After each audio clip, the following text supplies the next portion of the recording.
On this episode, I'm going to review for the first time a promotion I never heard of, but I came across it about a couple weeks ago. It's called St. Louis Anarchy. They're a promotion based out of Illinois. Yeah, the name sounds kind of weird, even though you think it's from St. Louis, Missouri, but that's how it is. Their show is called Wartime. This took place on the 24th of September, this past September. And of course, in NWA Powerrr, we're going to hear from what Strictly Business has a message, and also Father James Mitchell's has a sound off. But first, we do have the Dirty Sexy Boys, consistent of Dirty Dango and JTG, making their debut as a tag team, taking on the former NWA Tag Team Champions, Kratos and Aaron Stevens, and of course, the NWA World Women's Championship Tag Team Championship will be on the line.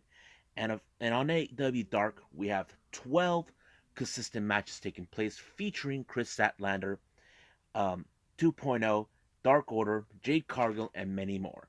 And we cannot forget what's going to happen in NXT 2.0. As you know, we have the debut of Harland in the in-ring competition, but also we got Bron Breakker taking on Diamond Mine's current champion, who is, we all know he can pull up his own weight, Roderick Strong. So this is going to be a big money match, and there'll be other things taking place. But right now, let's get started with another episode of Deleted Wrestle Zone.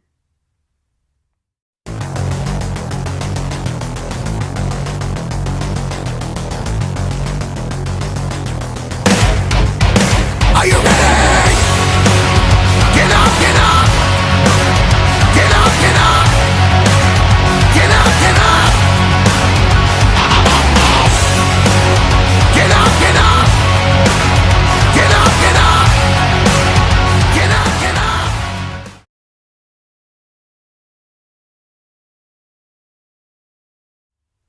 Hey everyone, welcome to Deleted Wrestle Zone. All things that it's pro wrestling with AEW, NXT, New Japan Pro Wrestling, Impact Wrestling, the National Wrestling Alliance, various promotions, wrestlers, matches, and championships. I am your host, Jay right here. So, for the first time, I'm actually reviewing this promotion that I never heard of, St. Louis Anarchy, with their show known as Wartime. This took place on the 24th of September in Illinois, which is a Chicago-based, Illinois-based promotion. I know the name sounds weird when I say St. Louis Anarchy. We would assume that this promotion would be coming from St. Louis, Missouri. No, it did not. I don't have the necessary information about this promotion. All I know is where they're based out. This show was pretty interesting, completely different from any other things, and there are some familiar faces in this show that I saw. So we're gonna go from start to finish and see who was in it, what matches were impressive, and I learned from it. First match, we have Craig Mitchell taking on Kenny Alfonso. Now, from what I'm hearing about Craig Mitchell, they're saying that he was out of action for quite some time, but looks like this is his first match returning. He did pretty good. Kenny Alfonso, I heard his name many times over at certain locations. I don't know if I ever reviewed any of the promotions he's ever been in, but if I did, then kudos for me. But it was a pretty good match. Appears most of the time looks more like Craig Mitchell was about to win it, but no, it was Kenny Alfonso who pulled up the biggest upset on this one, allowing himself to win the match when he pinned Craig Mitchell, and that was like a major upset right there. Next match, we have tag team action. We got the Premier, Cameron Jackson and Campbell Myers, along with SK Bishop, taking on Billy Starks and Evan Jelistico. Now, the match was pretty much how we expect. The Premier, like the one team that nobody likes, from what I saw. And of course, we cannot forget the factor in the match is SK Bishop, who we can presume that he will do whatever it takes to ensure that Jackson and Myers win the match, and that's exactly what happened. Basically, he pulled out Evan Jelistico out and did knock him out, leaving Billy Starks to defend herself against both members of the Premier, but it was too much. Evan was nowhere to be found. So Billy had no other choice but to try to fight on her own. But unfortunately, she got pinned. So leaving the Premier to win the match. Next match, we have Derek Neal versus Thomas Shrine. Now, from what the commentators mentioned, I was surprised. Apparently, these guys they were trained in the All Japan Dojo. They're calling it they're familiarized with that's particular style from All Japan, King's Road. Now, if you guys never heard of that term, that is the style of wrestling that they have in All Japan Pro Wrestling.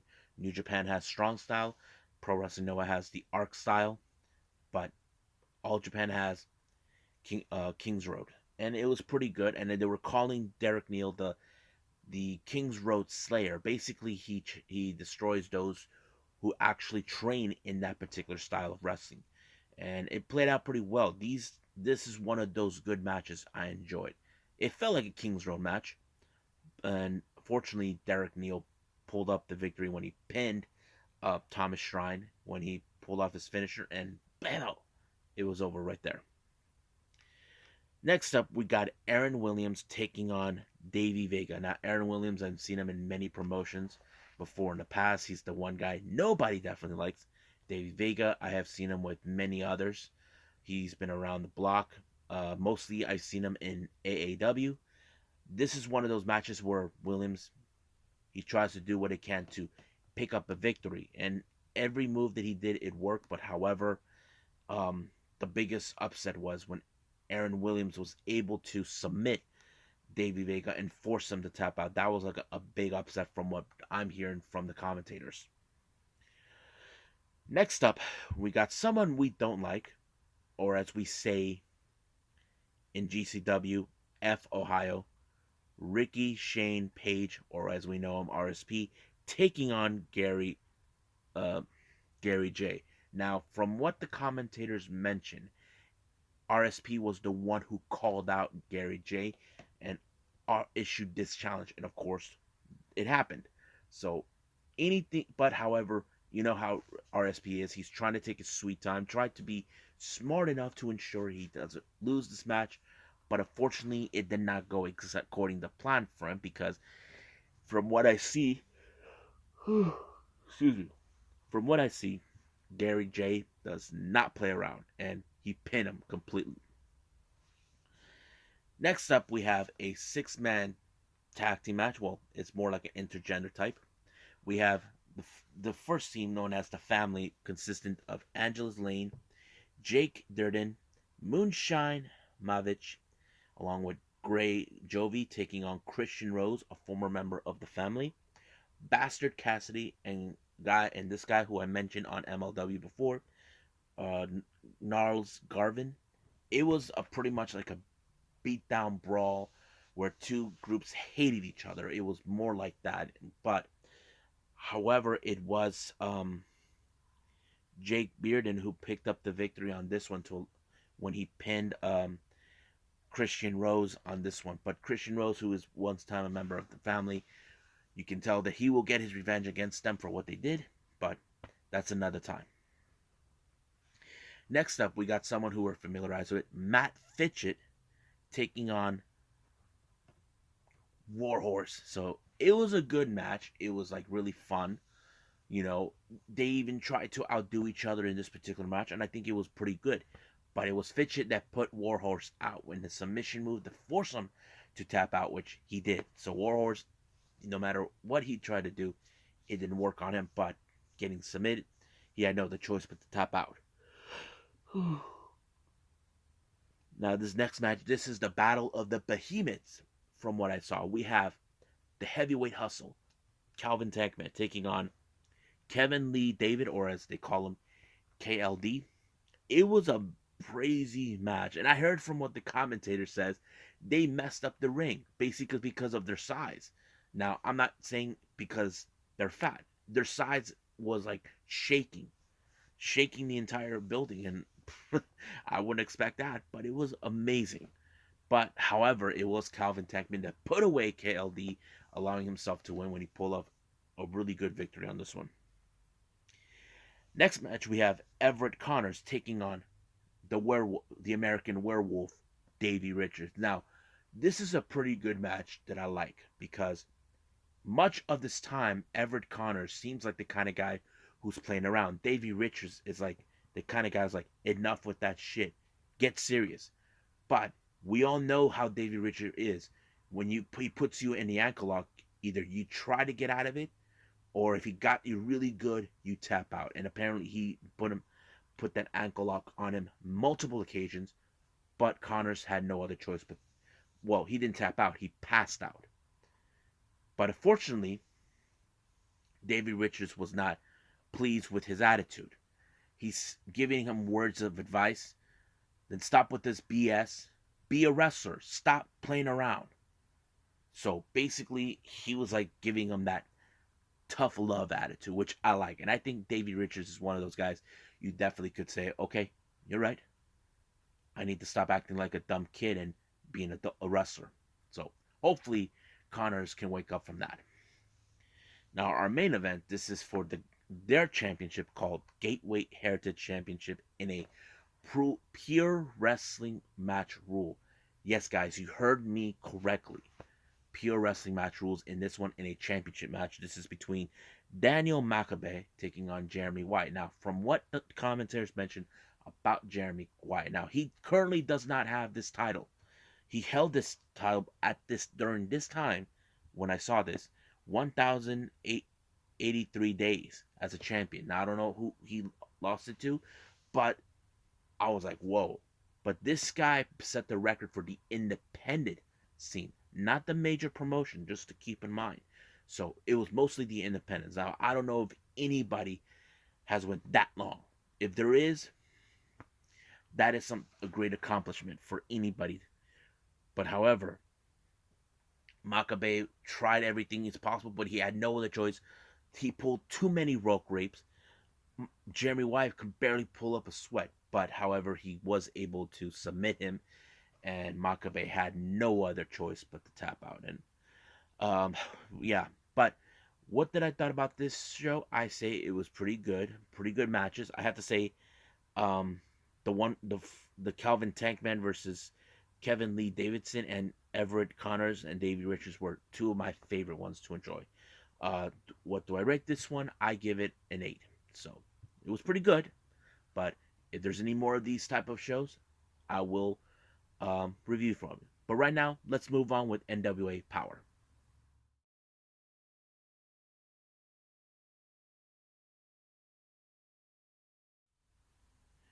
Well, as the NWA, they're still dealing with a lot of questions that took place after Hard Times. Basically, we had Trevor Murdoch, who had things to say about Mike Knox, as we know. Not too long ago, before their last pay-per-view, Hard Times, Mike Knox attacked him in the cage. And then after the match, after Mike Knox lost the match to Trevor Murdoch, here comes Matt Cardona showing up out of nowhere. And of course, he's telling everybody he wanted to pick up the 10 pounds of gold. But that's, everybody knows, that's the sign you want the belt. We've seen that before on many occasions as fans. We've seen that how there are guys out there that want to challenge the champion for the title. And it's nothing new with Trevor. But he probably has going to be having his hands full with this. Next up, we have another interview with Strictly Business. They said they had a little message they want to send, and their message was loud and clear to Nick Aldis. They believe Latimer, who goes out saying this thing with him is not done. Basically, he wants to finish him off.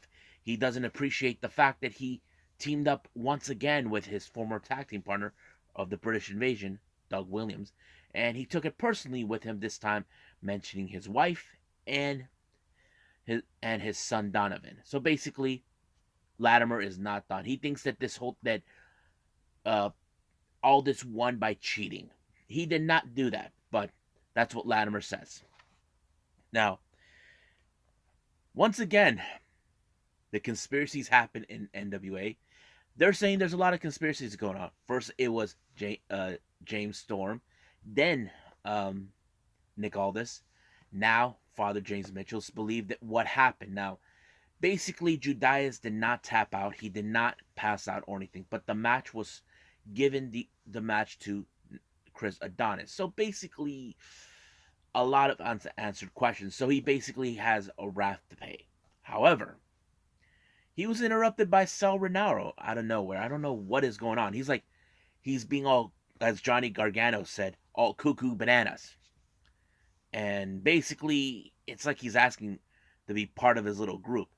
Danny Deals even tried to reason with him, but he was already out of it. Now, our opening match, we have tag team action. Aaron Stevens teaming up once again with Kratos, taking on the debut of Dirty Sexy Boys, consistent of JTG and Dirty Dango. This was one of those matches where I think we were happy to see. Um, but I think we're seeing another shift change of characters with Aaron Stevens. If you guys remember Aaron Stevens when NWA was relaunched again, he had this look where he was an actor, and then the whole thing with karate, and then after the question mark passed away, he turned face. I think he did this out of the goodness of his heart, knowing that maybe for once he should try to be a face for once. And now he's changes back to heel in a different manner. Like he's talking too much. He even stepped out of the ring, talking, and talking. So basically, even Kratos doesn't know what to make of it. I mean, he likes the wins, but the personality from Stevens, that's a different story. He even mentioned this on an interview after his match to May Valentine, saying, I don't know what's going on with that. I mean, look, the one thing's important is the W's, but I don't know what to make what Stevens is doing. So he's enjoying what's going on, but it's still a little weird for him. Now, as I mentioned before, there was this thing with Sauronaro. I don't know what to make of it. I don't know what kind of story they're building up with him. Apparently, Judas and Father James Mitchell were setting up the loyalty test. So they made him act like a dog, kiss Judas' feet. And then I think I felt like I was going to throw up watching this, where he had to drink a cup of blood. Now, I know you're going to say, it should be fake, J-Rod. I'm like, yes, my mind tells me that, but like my inner gut tells me it feels real because I just ate. And I don't know. It was kind of weird. I don't know if they're gonna do like a character change with Sauronauer, like make him more darker. I'm not sure. I mean, I know sometimes we ask ourselves when we see characters change, what would they look like as the bad guys? I recently saw this with Starlight Kid in Stardom, where when not too long ago she was snatched up from Oda Tai, she couldn't embrace it until she finally did embrace it, and she went all dark and evil. But yeah, that sort of thing. I don't know what to make of that. Now, as you know, in Hard Times, we saw Melina. She put up a good match against Camille. She even talked about, yes, I know I lost, but that's the beauty of it. You learn from what you did wrong. So she said that she's currently trying to figure out the puzzle, how to beat Camille. You know, basically, she's still not done. But, however, I want to think there is another possibility for the women's title to be challenged by someone else, and I'll explain that in a little bit. The next thing we have is from an interview by Kyle Davis with DN. As you know, Otis and Impero did not win the NWA Tag Team Championship against La Rebellion. It appears there's now been word coming out that there's going to be a 6-man Tag Team Championship. Now, I know this is something people would say, why would they do that? I mean, we know AEW's talked about it. They want to do this, and it still hasn't happened yet. We don't know when that will happen, but I'm curious. But I did not know. I'm not sure if the NWA ever had these titles in their history. But they even announced who will be their partner, and it was the most surprising pick of their choice. And that person was none other than Jax Dane, which is kind of interesting. Now, he still has the championship series. That he could have cashed in, but he hasn't. So I don't know if that plays out, but we'll see what they're going to go with that. Now, our next match is for the NWA World Women's Tag Team Championship between The challengers, Kara Hogan and Mickie James, taking on the Hex, Allison Kay and Marty Bell. I thought it was a pretty good match, but I don't know. I feel like I wasn't too hyped enough. Like they did not build up the story on this one, but I don't know. It was kind of weird. But however, the match did not go according to plan for Mickey Kara Hogan.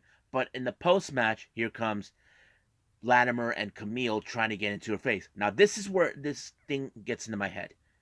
What if Mickie James, if she loses the Impact Knockouts Championship to Deonna Purrazzo, she could go after the women's title, the Burke title. I feel there is a strong possibility we could see that.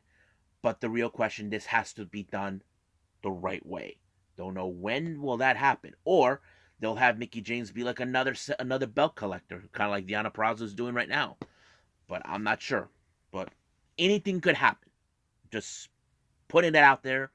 It's not 100% confirmed yet. Now, these next two interviews, the first one is from May Valentine. She interviewed Natalia Markova. Now, Natalia Markova is acting more like the Russian version of Tennille Dashwood, where it's all about me. And she's like, questions certain things about what she did during the match. And Markova's like saying another word. So that kind of thing. I don't know. But I feel like that's what they're doing with her. I don't know if they're taking a page out of Impact Wrestling where it's all about me for Natalia Markova. I'm not sure. Now, as you know, recently we have seen what's going on with Tyrus, Austin Idol, Jordan Clearwater, and Black G's. They're forming like their own organizations. Black G's form the Church's Money, and Idol Management. As you know, they have clientele. So basically, they even announced a brand new signee, and this guy is Marshe Rocket. Now, this was a huge news, but however, it looks like Black G's had a message that he said, as you know, Zion said he wants another shot of Tyrus, but he said he'll do anything. And that brain of mine is telling me, what if he has to go through Marshe Rocket first? I mean, that is a possibility. I'm not 100% sure, but we'll find out next week. That is something we got to pay attention to. Now, these next interviews were done by Kyle Davis, but the first one is, of course, the boss of the NWA, the owner, William Patrick Corgan, or as we know him, Billy Corgan. He has been getting a lot of heat from the backstage due to Mike Knox's parents after what happened, and accordingly, we all know what happened to Pope. He was hurt, he got sent to the hospital, and of course, but he did state it. Mike Knox and Matt Cardona are not exclusive to NWA. They are sanctioned wrestlers. These are wrestlers that are permission to be there. So basically, it's like that. But he did say own up to what just took place. You know, he knows he made mistakes, and he's owning up. He stepped up to the camera, telling everybody in the locker room what he felt, and I thought it was a pretty good way of saying, yes, I screwed up. I made this mistake. I'm owning up to it. But as soon as he left, here comes Knox and Matt Cardona. Now, the same thing with Matt Cardona saying that he wanted to pick up the title and all this and that. But Mike Knox, he was supposed to have a main event, but it did not happen. But he issued an open challenge. And the person to respond was Nims. Now, Nims has a personal grudge now with Mike Knox for what he did to the Pope. And Pope is like the locker room guy, kind of like Eddie Kingston, how he motivates everyone. And that's what happened. Mike Knox and Nims, this match was great. I have to say it was really good. Nims put up a hell of a fight, but however, it wasn't enough. Mike Knox walked out as the victor, and I think Nims is one of those guys we definitely can see he could be a bigger star. But the real question is, when will that happen? When he'll be getting a title shot? I don't know. But I have to say this NWA show was pretty good. It was really interesting. Too many interviews. But that's what makes the storylines great. It tells us, okay, what's going to take place down the road in future matches and future storylines we're going to see. So I'm looking forward to what's going to take place in the upcoming weeks. But for now, I think let's move on with AEW Dark.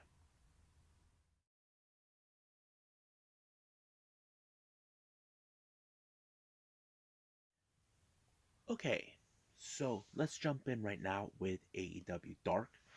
Opening match is Kris Statlander along with Orange Cassidy versus Marina Shafir. Now, if you guys remember her, she was part of the Four Horsewomen of MMA, along with Ronda Rousey, Jessica Duke, who else? And Shayna Baszler. So, last thing I remember of her, she was actually at Bloodsport, one of Josh Barnett's promotions for GCW, and now she made her debut in AEW, and I'm like very happy. This match was more like they're showcasing her more on her MMA style, but you cannot deny the power and the ability of Kris Statlander, how she always been for us, when we watch her. And that always plays out pretty well until finally, somehow, Kris Statlander was able to put her in the Big Bang Theory, and whapa, it was over right there. Next up, we got Nick Comoroto of the Factory taking on Dean Fleming.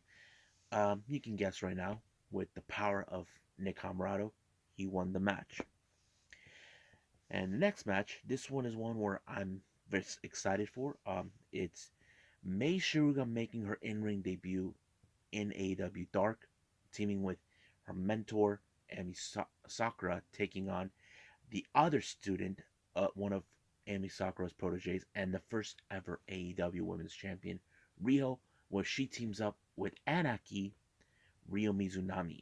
It was a good match. I think shows more of the Japanese wrestling style, because I think many of you who are not big fan of those stuff yet, or you're not caught onto it, this is something good to watch. And it was Rio that put away Mei Shiruga with the Somato, the double knees right into the face, and boom, that's how she won the match. Now Ryan Mineth is scheduled to face Chuck Taylor, so he had a few words about him, saying that you're not good looking, you're not famous, all that, but Chuck Taylor doesn't give a damn about that. So we'll get to that in a bit. Next up, we got Jade Cargill and Smart with, excuse me, with Smart Mark Sterling taking on Valentina Rossi, but you know how this one ends. She sends a direct message to Thunder Rosa with the Jaded, and boom, 1, 2, 3. Next match, we have the return of Angelico taking on Invictus Cash. It was a good match until Angelico put him in the Navarro lock. That's like the most extremist lock you cannot get away with, which, since we know Angelico is very good in submissions. Excuse me. Next match, we got Tay Conti along with -1 and Anna Jay taking on Heather Monroe. It was a good match. We know the abilities of Tay Conti. I know a lot of people can say she should be the next champion. We will see her become champion one day. We know we can, because that is something the WWE missed out, and we'll see when we get there. Now we get a little video package coming from Sonny Kiss. It appears that he still has unfinished business with his former tag team partner and friend, Joey Janela, saying that this time, let's end it. Like, no holds barred type of match. No rules, no countouts, nothing. So this is going to take place next week on Dark, and I'm like, this is going to be one hell of a match. But we yet to hear from Joey Janela, where he responded. He did accept it. He's going to go with it. So he accepts this challenge.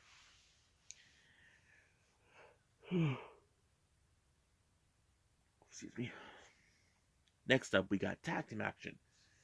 Lee Johnson and Brock Johnson, along with Arn Anderson, taking on Tony Donati and Fabio Andre. I thought this match was good for Johnson and Anderson, because, as you know, they have been a very good cohesive team. But however, it was Brock who brought it home for the team, and boom, 1, 2, 3. Then Shivani goes out and gives give an interview with them, until they interrupted by none other than the Gun Club. Now, Austin and Colton have a problem where they're not interviewing them, since they're second generation wrestlers. We know Brock Anderson, he is the son of the enforcer and legendary wrestler Arn Anderson. So basically, they took offense that they're not being. So we could see a feud between these two teams down the line.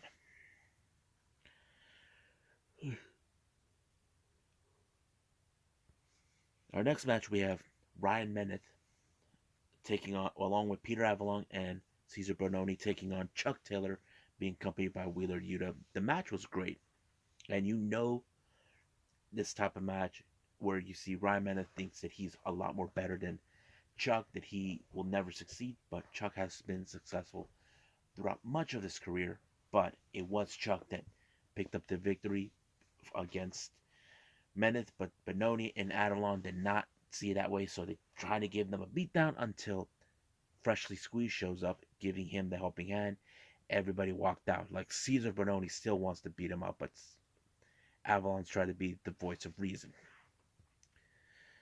Next up, we got Shawn Spears taking on a familiar face coming from ROH. We're talking about Josh Woods. It's great to see him. I have to say, I did not expect it. We saw this match. It's almost similar to what happened to Marina Shafir. I thought it was very amazing. I think I think AEW should pay attention to Josh Woods, like his ability as a wrestler. But on a side note, I want to put out, I think he should make an appearance with Terminus, Jonathan Gresham's match. But anyway, it was Shawn Spears C4 to put him away for good, allowing him to win the match. Next up, we got Nyla Rose taking on Zeta Zhang. It's great to see Zeta Zhang. I'm a fan of hers. But however, she couldn't escape the Beast Bomb. So basically, she lost, but Nyla won the match. We got a very usual match. We have Argun Singh taking on Tony Vincetti. Don't know much about these guys, but I was very much impressed with Arjun Singh when he won the match. I think I need to pay attention to that more. And finally, our main event, we got Daniel Garcia in 2.0 taking on the Dark Order, Evil Uno, Colt Cabana, and um, Alex Reynolds. And I thought this match was pretty good. It was really good. However, it was uh, 2.0 that picked up the victory on this team, and it was very interesting. So, but we cannot wait until Chris Jericho gets his revenge on them for what they did. You know he's going to show up one way or the other, but I can't wait to see it. Uh, I think that's it for now with AEW Dark. I think it's time to move on with NXT 2.0.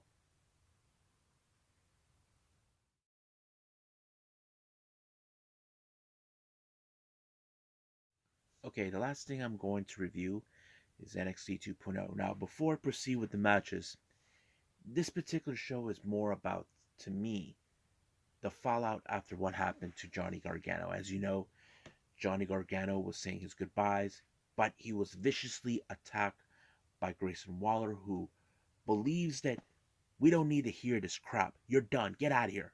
It's no longer your show. So he thinks that Johnny Wrestling's dead. But in result of what happened, the fans were booing him. He didn't seem to care. He thinks he did the right thing. All the hate mail was coming from Twitter, people saying all of this. He even disrespected the commentators, Wade Barrett, including the other guy, I forgot his name, Vic, I think, who's close friends with Johnny. And then getting backstage heat from everyone. And of course, when he showed up in the locker room, Bron Breakker and the others are not happy with him for what he's done.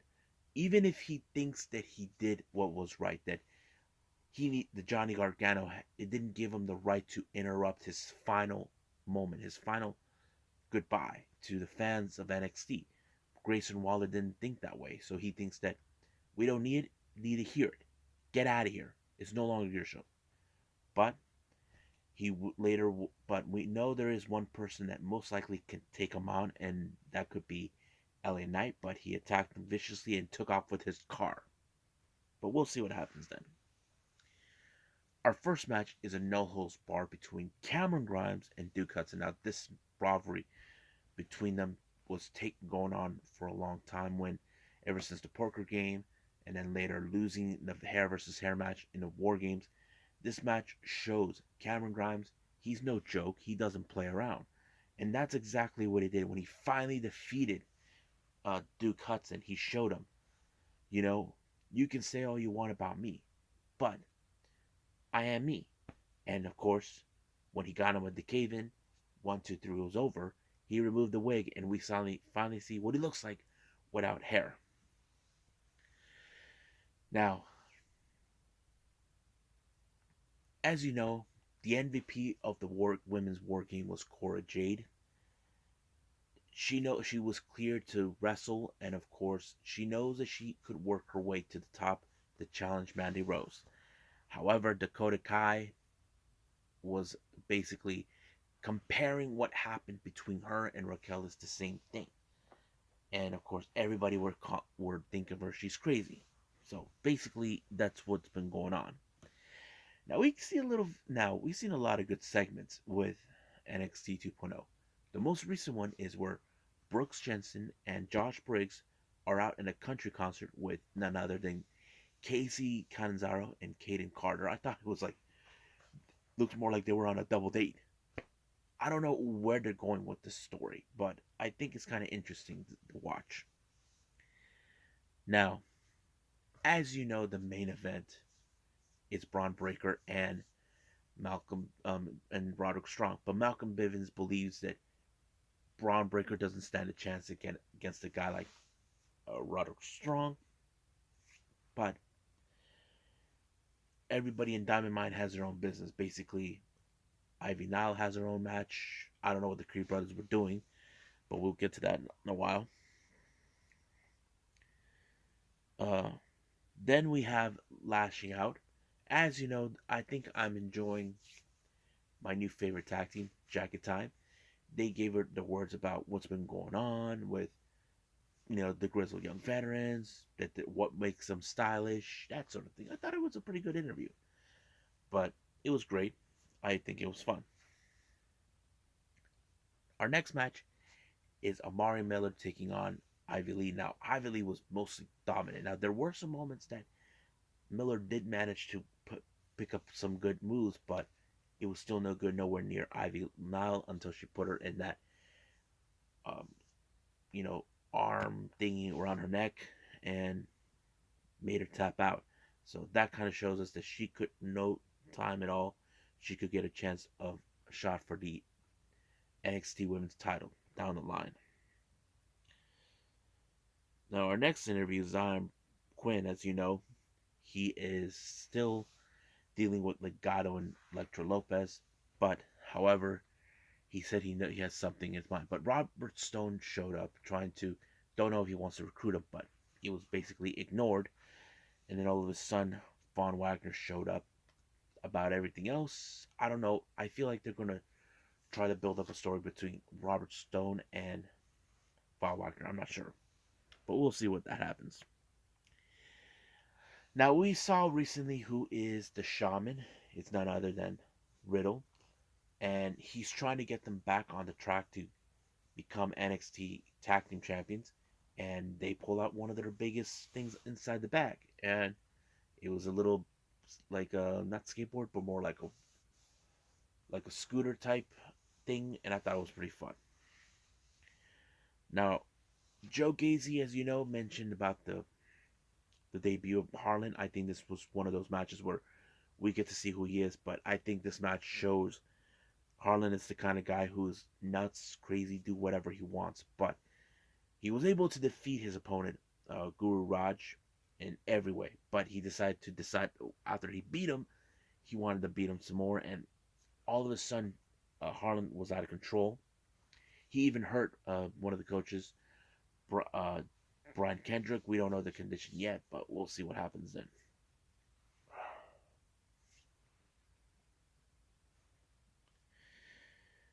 Now, Cora Jade had a very interesting match against Dakota Kai. I thought it was a pretty good match, but however, she's not an idiot. She knows she has toxic. Mandy Rose, who was in the commentary, Mandy was not impressed by her, but somehow in a string of luck, Cora Jade was able to pick up the victory. But that does not impress Mandy Rose until Dakota Kai tried to eliminate her by using a shovel, but luckily Raquel showed up, and it kind of went from there. So now Mandy Rose is threatened by Cora Jade's presence at all. But we'll see where they're going to go with that. Now, Tony D'Angelo, as you know, he's been making headways ever since he won the War Games along with Mello, um, Waller, and Breakker. But he decides to challenge Andre Chase. Andre Chase thinks that brains is better than street fight, but no, it did not. He basically was destroyed by Tony D'Angelo, and then later he decided to put out a promo, and here comes Pete Dunne, who hasn't forgotten what he did. And then at the moment when Pete Dunne he knew that D'Angelo was up to no good. He decided to try to take his head off, but Dunne said that a mile away, and he got him good and regained his property, which was the mouth guard. Now our next match, Bo, as you know, has been acting weird. He actually faced off against Idris Enefi. He did not make it so well until he got that spinning heel kick type maneuver until he was knocked out and allowing for Bo to win the match. Now, Gonzalez, as you know, she still has a deep grudge against Dakota Kai. They even had their little scuffle taken to the back. This time, to end this, she has to destroy Dakota Kai, so she decided to set up into a street fight, which is ironic because that's how the things went. Now, our next match, we have Jacket Time, Ika Manjaro and Kushida taking on Grizzled Young Veterans. The match was pretty good, but the Creed brothers showed up, and all of a sudden the Creed brothers distracted Grizzled Young Veterans, allowing for Kushida and Jiro to win. Now, don't know what play game is this being said, because I'm trying to think back. Did they actually recently piss them off? I don't know, but we'll see. Excuse me. Now, our main event is Roderick Strong versus Bron Breakker. What a match. It was good. I liked it. But not to mention, there's still some issues between Mello and Strong. They're right now, as you know, they're trying to change the phase of NXT. Um, each of them are saying they're the top champions, even though they got their own belts. Like Roderick Strong got the cruiserweights and Mello got North American. But man, Bron Breakker put up a good fight, and I thought it was amazing until Bron Breakker was able to pick up the victory, allowing himself to win. But Tommaso Ciampa showed up and attacked him. I think he's ready to take him on for another shot of the title, but we'll see when that day comes. I don't know when is that going to be happening, but we definitely have to see it, and I'm very excited for that. But I think that's it right now I got for NXT, so I'm going to call it right now. Well, I hope you guys enjoyed this episode, me reviewing all of these. Coming up, we got Choco Pro back for season 11. I can't wait to review this one. And we got the finals of both the Best of the Super Juniors and World Tag League, AEW Dynamite's Winter's Coming, and not sure about MLW, but if there isn't, I'll add in something else or not. There is no promises, there's no 50-50 chance, but we're going to wing it for the next episode.